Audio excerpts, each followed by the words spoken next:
I'm alive from the dead, all right? And I go into the kingdom of God, all right? And then the power of God in me. And then I have authority in my life that I never had before, okay? Friends, this is the meaning of New Testament grace. That's grace. That's amazing grace, okay?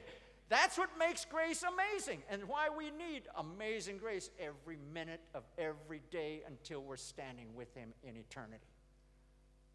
If God has low standards, well, you don't need much grace at all, right? We only need grace because he doesn't have those standards. He says, I come to make this perfect. This is a kingdom that will last forever. This is eternal life we're talking about. This is how you enter into the gates of heaven and how you lead your family and you lead others that you care about into that same eternal life. This is how it works. You overcome, and that's what makes grace amazing. Listen, God's legal requirement and the amazing grace that goes along with it, that includes his love, his mercy. When I fail, he lifts me up and he says, I'm not giving up on you. You better you're going to try again.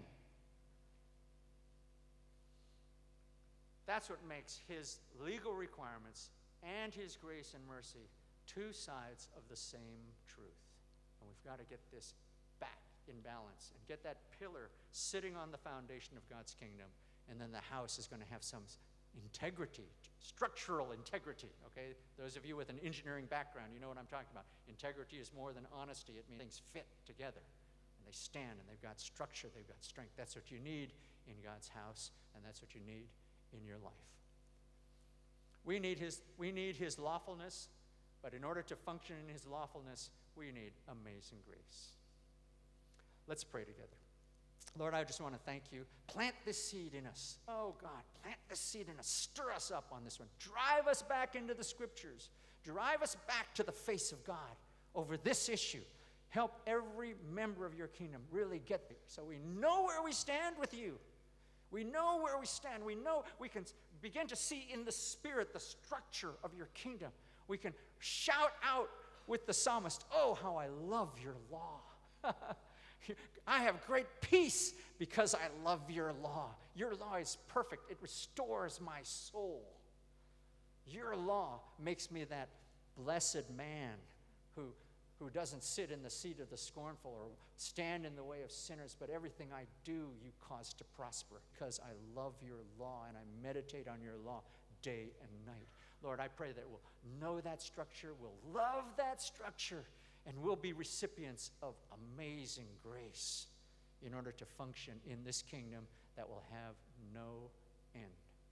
Lord, write this on the tablets of our hearts, Lord, so that it cannot be erased or taken away. We pray this in the name of Jesus. Amen. God bless you.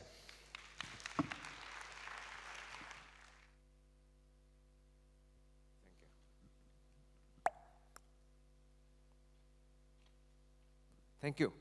Okay, we're going to give you a tea break. Say, wow. After one session, tea break? Well, because we start at 2 o'clock, and that's part of grace. Okay, for the tea break, we've got Krispy Kreme donuts. Compliments of grace. All right, and then we have some muffins from a social enterprise called Dignity Kitchen. So enjoy yourself, but remember, you cannot bring it inside here. Everything has to be consumed outside, and then you can only bring it when it is inside here, all right? Now, go outside. There are some of these booth tables that we have. For example, the Agape call center that operates in the prisons is outside. And then we have a counter on Transformational Business Network, and the conference is next week. If you are interested, you can pick up the brochures and sign up as well.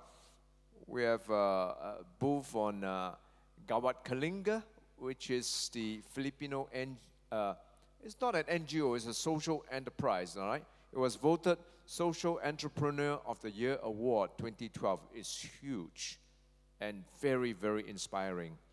And then we have the Dignity Kitchen booths as well. So go